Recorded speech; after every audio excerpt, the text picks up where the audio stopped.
Epic Action, a Star Wars Unlimited podcast. Your source for community building, tournament tips, deck building discussion, and all things Star Wars Unlimited. All right, guys, welcome back to an episode of Epic Action. I'm your host, Raul. With me, I got Paul today. How we doing, man? Doing good. Oh, it was like a long time since I seen you. Yeah, All 2 days. Yeah, 2 days. Yeah. So Paul and I went to the Battlegrounds Planetary Qualifier in Midlothian, Virginia this past weekend. Awesome store, one of my favorites. I've been going there for years, playing Star Wars Legion, Shatterpoint, Halo, hopefully soon. But yeah, spacious. My favorite thing is that it has NOS in the fridge, my go-to energy drink. It's like I have one of those every day, so for them to have it right there in the fridge is not good for my health, but it's good for me to enjoy going to the store.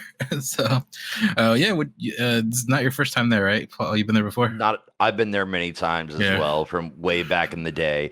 The store looked a little bit different to me. It has been a while since I've been there, but again, great snacks, good space, lots of product on the walls too, and the store was doing really well for being a PQ.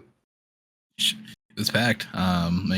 So the pricing was great. They did a pack per win, plus they threw in the weekly play packs for everybody. So I walked away with a bunch of packs. Paul walked away with a bunch of packs. They had a whole carbonite box for the first place winner, who we will get to talk to in a little bit later. That's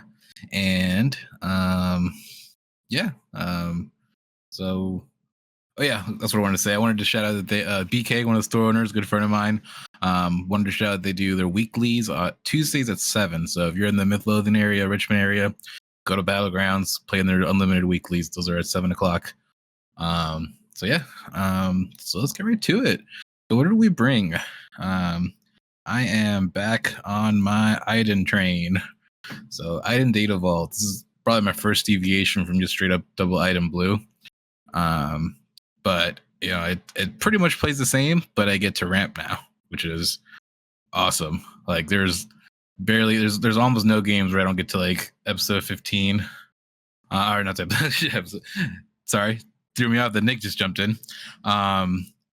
There's barely any games where I don't hit 15 resources. I think my record is now like 17 resources, and that includes having stolen three resources from an opponent one of the games because they let my Architon just keep swinging into their space units. So still 3. I had all the board. I could play a super laser blast and then drop like a walker or something. So that's been great.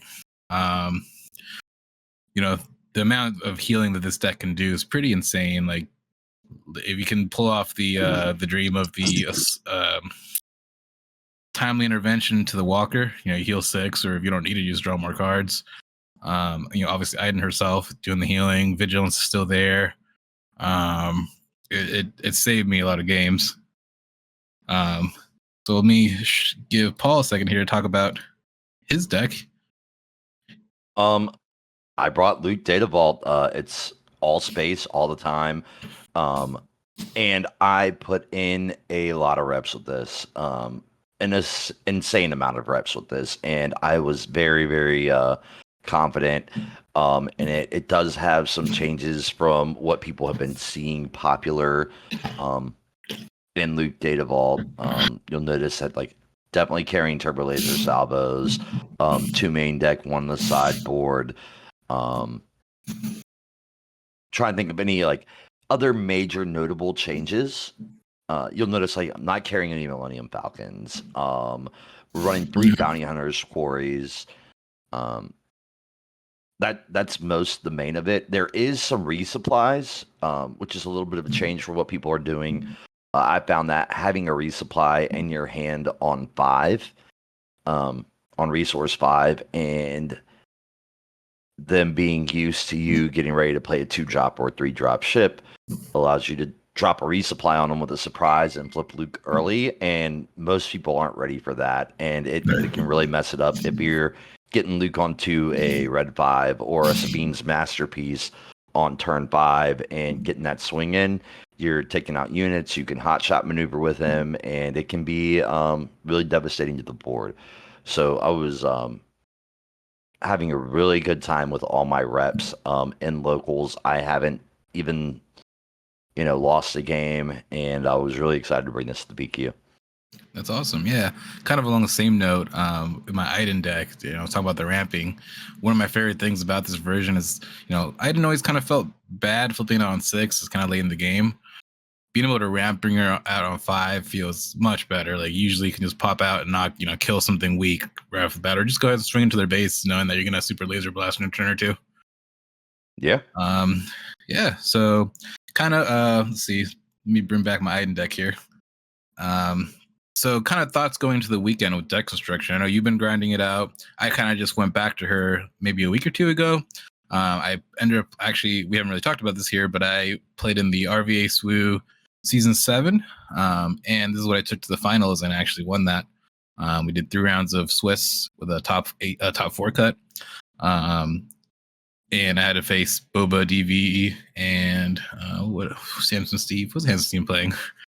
It was a grudge match with him. Anyways, so based on how I did that last week, the only real change I did to this deck, which I straight up admit I stole from someone's PQ list on SUDV, like I didn't come up with this deck. It's a lot of what I used to play with a couple additions that I didn't really think to add, like Eighth Brother. He's still hit or miss, but like when I have him and he performs for me, I'm glad he's there.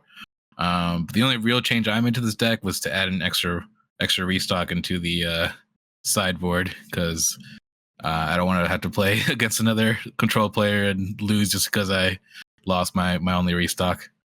Let me pull back up Luke DV. So you kind of mentioned it, but like, what were you thinking going to the weekend? Like, any major changes? Anything you were really like expecting to see?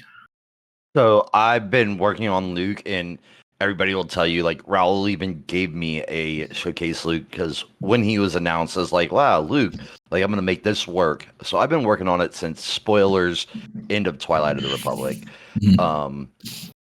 And it felt clean and comfortable. It's very quick. I can, most of the time, close out games on 7. And if not 7, 8, which I'm okay with. I'm okay with hitting that side of the control matchup. Most of the time, I can make it work through a super laser blast because of Chewie. And if not, there's enough damage that normally it works. There's so many ships here, it just ekes it out, and it'll work. Like,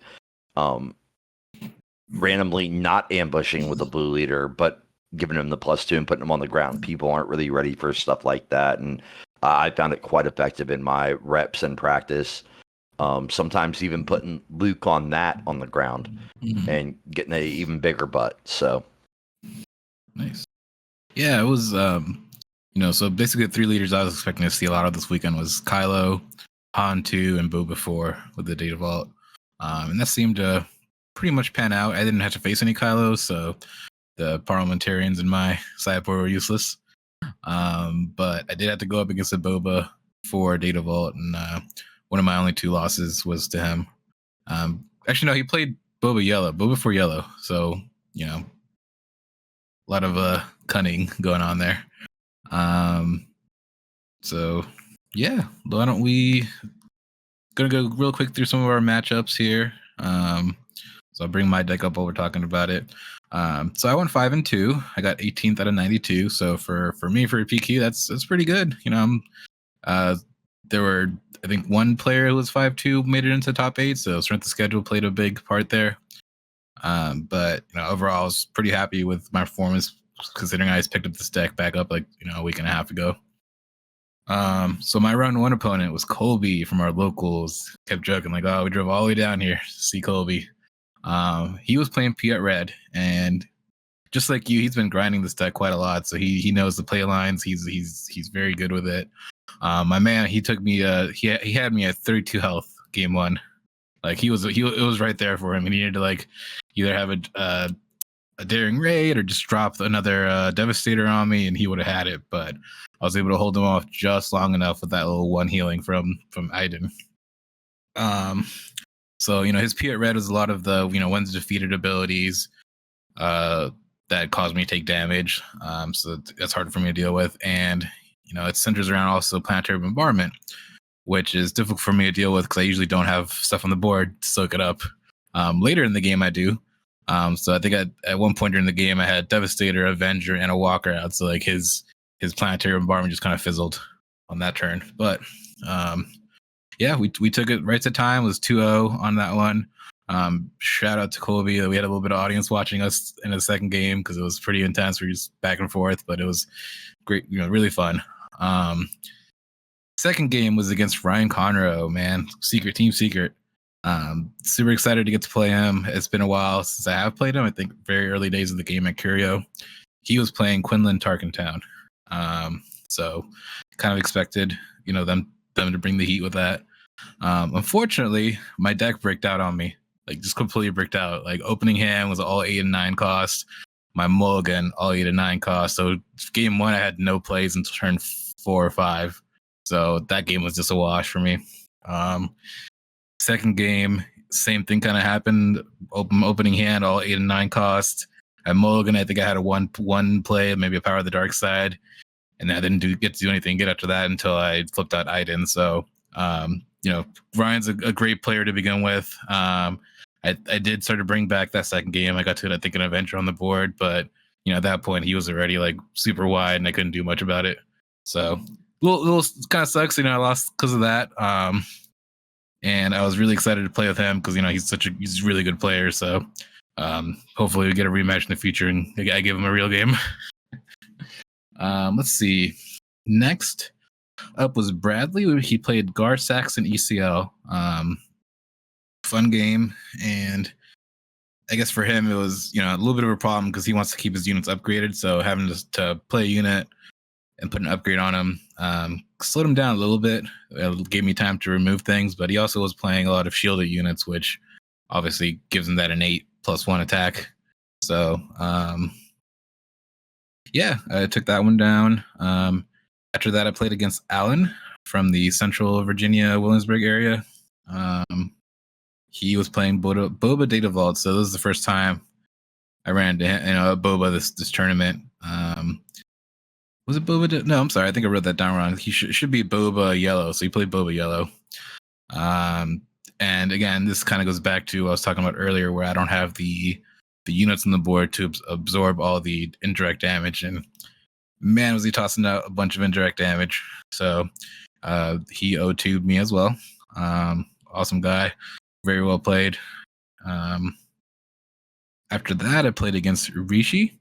He had Sabine ECL, and I've never really had issues against Sabine playing my Iden deck just because the amount of healing I could do, and that stayed true here. He was laying on the units, a lot of damage, throwing out K2 SOs, but I usually have the answer with no glory. So great opponent. Unfortunately, I was able to outpace his damage with my healing.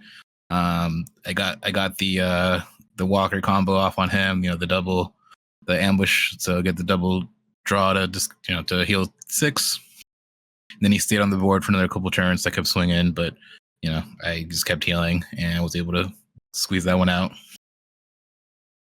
Next we played Conjo. He played Anakin 3, so the Twilight Anakin with a blue force base. This would probably be, I think this is my only real control matchup this tournament. So this one was a grind. We took it all the way down to the end timer. I think he won a game, then I won a game. We were on to game 3. And it was just a sludge. What do you say? It was a grind. So he was very gracious and conceded at the end because we still had, it was probably a couple more turns when the timer went off, but he basically had like 2 cards left in his deck where I still had most of my deck left. So like he could have very well just, tied it up and went, taken a draw, but appreciated that he gave me the game because that's probably what it was looking like, unless I really misplayed the next couple of turns, I was going to get it. And last, I got to play against a Kazuda player, Scott. that was really fun. Just the things that deck can do, you don't think about it, like the trench runs. Obviously the Falcons not having to pay for the upkeep and just being a little attack. So I think my favorite highlight from that game was where he brought his Kazuda out ready to attack, but I was able to put I asked him, was like, just clarifying the ability on his attack is after he attacks, he can erase abilities, right? So I was able to entrench Kazuda in space. So he just sat there because he couldn't do anything. That's gotta hurt a Kazuda deck pretty hard too. Yeah. I was lucky to have that in hand, but because he deploys him pretty early. I think both games he deployed him after he swung with the ship. So you wait for me to claim, then put him out.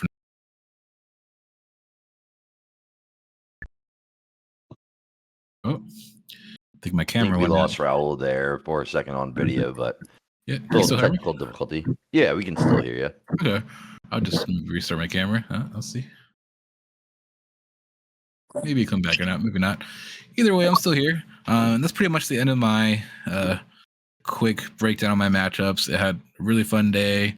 I was sad I didn't make the top cut, but again, with my record, I was pretty happy. And just keep getting a little better each time. So shout out to all my opponents. Shout out to Battlegrounds.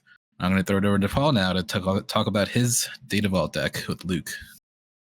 So I'm gonna, before you guys move on, what would you have done differently if you're playing it again this weekend? Good question. So we were talking about this on the way home, and I don't feel like I made any really major mistakes on my 2 game losses. Again, Conroe, awesome player. He probably would have beat me no matter what, but it didn't help my deck bricked out. Maybe with the Boba matchup, I should have mulliganed more into trying to get units on the board, but I don't really have any units other than Dr. Pershing, which he's super great for soaking up damage with the 5 health. But he's really the only unit I got early on, so uphill battle for me either way on that one. Maybe I was anticipating more Boba decks, so maybe what I should have done is drop those 8th brothers to get some maybe a what's the Sentinel, the 4-cost Sentinel, Childson. Yeah, I think he maybe would have been a good addition over him. Maybe sideboard, so that's a good consideration for me for next time. All right. Well, joining for the car, I gotta bounce out, but I'll see you guys later. Yep, we'll see you guys. We'll see you soon. Thanks, Nick. Same question for you, Paul, when you're done. Yeah. I'll answer his question first before we continue forward. Basically, out of everything that I did, there was a glaring thing that it hit me before we even started playing, and it was like, man, I would really love to have this, but I submitted on Wednesday. I was like, I locked in. I was like, this is what I'm taking. I was fully there. I finished up, locals Tuesday and went through, made sure everything was perfectly right in paper and submitted. I was like, this is what I'm taking. And of course, upon arrival, I was like, man, how good would timely intervention be here? And so if there was anything that I would change, I don't know what's coming out and, where it's going to slot in. But I would definitely take the 3 of timely intervention. There's nothing that I can say that would help explain that timely interventioning in a red 5 is nasty. Man, you can come in, hit a space unit, and blow up something that's already got damage. It's sick nasty, and that's one of the things that I wish that I had. Nice. That just reminded me of one play that I one of my highlights of the weekend was I got to timely intervention in an Avenger, and he had 2 space units, so I just wipe him out. On play, defeat 1, on attack, defeat 1. Yeah, that's so nasty. That's the dream, yeah. And again, I have 15 resources, so 9, 10, 11 resources doesn't cost me anything. I still have 3 for another power dark side or something. Yeah. But yeah, so let's talk about your matchups here. All right, I'm going to be real quick with my matchups, and I'm going to talk a little bit about it. I went 4-3, came in 34th. Not thrilled with the way that I played. Nothing against my opponents at all. All my opponents are amazing. Which I'm going to complain about right now. To start off with, I'm not going to say his name. I don't remember if it is Winston, but his handle is just Winston. So I imagine his name is Winston. We did introduce ourselves at the beginning of the match. Yeah. As soon as I sat down, and before I sat down, saw a lot of really great people talk the whole time, and they're like, "What are you worried about?" And yep, on the way down, Cad I was Bane, like, Tarkentown. Yep, I was like, what are we worried about? Yep. Yeah. And that's the one that consistently gets me. It's a very hard beat for me, and like I have worked and worked and worked to try to get around Cad Bane, Tarkentown. I don't have the problems that I have there with Quinlan. It's just Cad Bane for whatever reason, and it gets me. It does. And of course, my first match, it's like the computer knows, man. Like the matching knows. It's like give him Cad Bane, Tarkentown. The only one in the whole tournament is my first match. So, needless to say, that was a loss. And he played great. It was really well done. It was a little bit different from most Cad Banes that I see. And it definitely worked for him. You know what I mean? I'm sure it works in many of his matchups because he came in 16th place. This Cad Bane, unlike a lot of them, is a little less on curve and very low to the ground. He's really taking advantage of those pings and getting Greedo out, clunkying it, getting Greedo back out, putting in, a trooper as well. And it just kept on piling on. Even though these are like 1 health units, I can't get a ship to stick on the board with the Tarkin Town, with the McClunkies. So I can't get the ping off. So great job by him. And that's probably like the longest I'm going to spend on any of these other matches that we're talking about. Vader 4 Blue was a local guy from Newport News. He plays out in Tower. I think he also plays in Yorktown. Really good player. I enjoy playing with him, and good guy. If there was anything to compare it to with, like, say, me getting Cad Bane, Vader 4, I'm the Cad Bane for Vader 4, right? Like, Vader 4 doesn't really want to see Luke pilot very often. It just isn't cohesive for them. Even still, he played really amazing, and it was a very tight game. And like honestly, I could say I got lucky and took it. Han 2 Blue Force was my next loss, and this one was on me. Right, this was bad playing by me, bad decision making, and I don't normally lose to Han 2 Blue. I'm actually very comfortable playing into Han 2 Blue, and I could say like some of this was deck bricking, but the majority of this was just bad play by me and bad timing, and like maybe a little bit overconfident, like finally getting that sigh of relief, like, whew, a Han 2 Blue. Like, I should be perfectly fine. This should be a cakewalk for me. And like, people are here to play, and this gentleman, he's from Curio. He plays with Team Secret pretty often, and he's a very good player. Don't mind me for not remembering his name, but I remember where he's from. I played with him before, and he's a good guy, good player. Is it Doug? It might be. Oh, either way, but yes. We can look and see if it is. If it is Doug, shout out to you, buddy. Like, you did play amazing. I played horrible, and he probably knows that. Like, I'm sure he's like, man, why did he do this? And it's like just mess up after mess up after mess up, and he definitely took this. It was a quick in and out, and I was just out of it. It was not Doug. I just looked up his list, so he was also playing Han Solo, but he did not play him. Fair enough.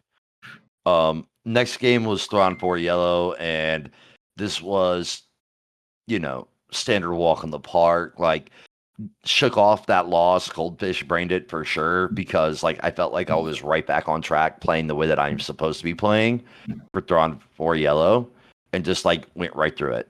Boom, boom, boom, done. Like, quick in and out. However, the guy playing, he played it well. He is, I don't know why people's names leave me. He plays at Curio from time to time. He lives in Frederick, Maryland, I believe, or Columbia, Maryland, one of those two areas. He comes down, he plays. Really good guy. He's well known by the locals, and everybody loves him. This is Travis Thrawn? is good friends with him. Yeah. Oh yeah, I have him as RV Morata in Melee. So shout out to him. Yeah. And the next guy, moving on to my next match, is Wedge Yellow. Oh yeah, I'm excited to hear about this.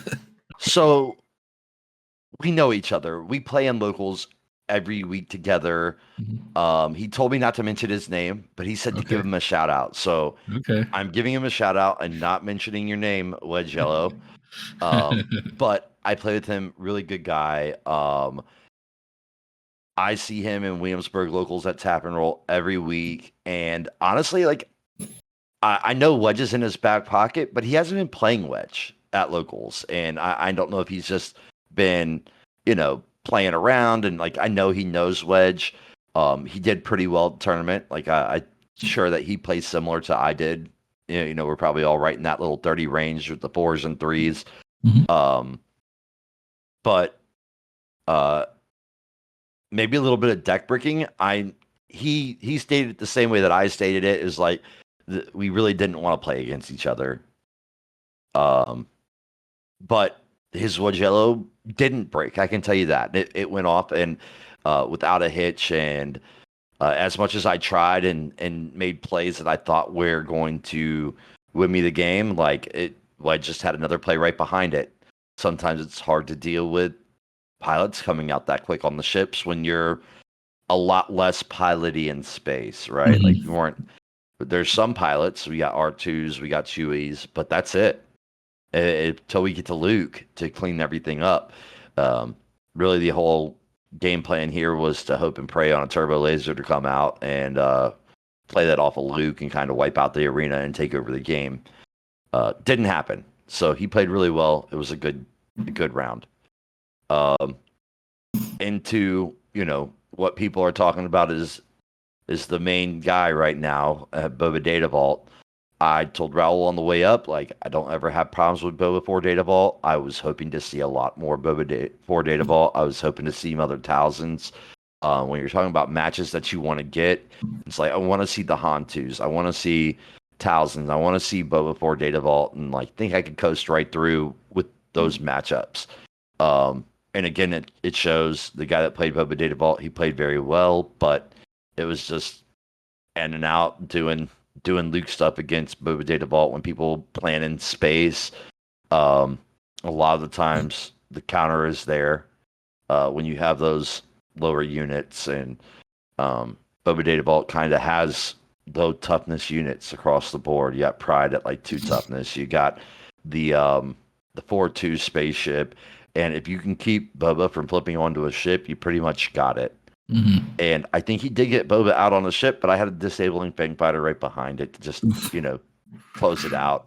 Yeah. And so, good runs here, but took it down. And then,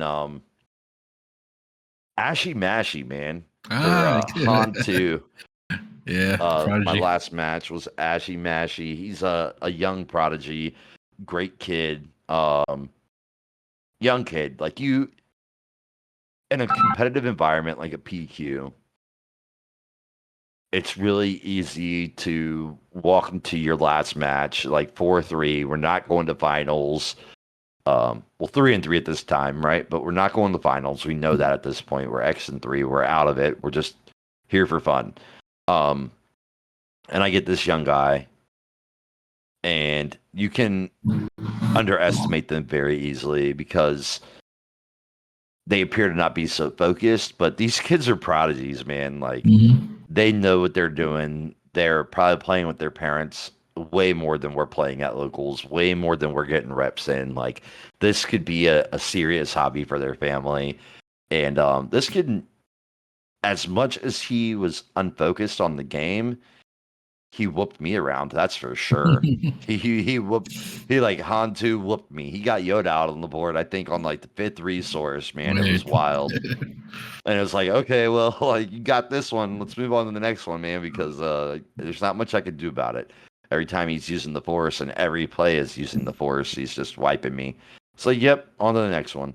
So he played great. It's a lot of fun to play him. You got to keep him a little bit focused in the game, but maybe that was a bad idea because he's so good. He's so good at that age. So he's going to have a really bright future in card games regardless, whether that be SWU or whatever he's going to play. He's got PQ knowledge, and I don't know if he's maybe, 6, 7? I think he's maybe a little older than that, but yeah, I mean that age, young, really young kid. So very young, So that's sort of how my tournament went. I had a great time. A lot of good people there. Had a lot of fun just hanging out with everybody that's from locals from a different area, especially with me getting to travel a lot. Handsome Steve, just the RVA John, guys. We got Team Secret, we had your Williamsburg guys. So it was a lot of we tried to get there a little bit early just so we could make the round, say hello to everybody. Yeah. And it's always fun. My friend Travis from Curio for forever ago, which apparently he hasn't played since the sectors. So glad he was able to come out and play a few games. So awesome events. So speaking of Han 2, the winner, Paul Heaver, if you listen to our previous episode, he is still on his Han 2 train, and we are looking forward to it. We're actually going to have him on the show here. Not sure the order of these episodes, so this may be airing after the interview, but we're recording it before. So either way, you'll have either heard from him already by now or you will soon. So that's right. A little time travel magic here. What else? We got to eat some pretty good teppanyaki on the way home. That was fun.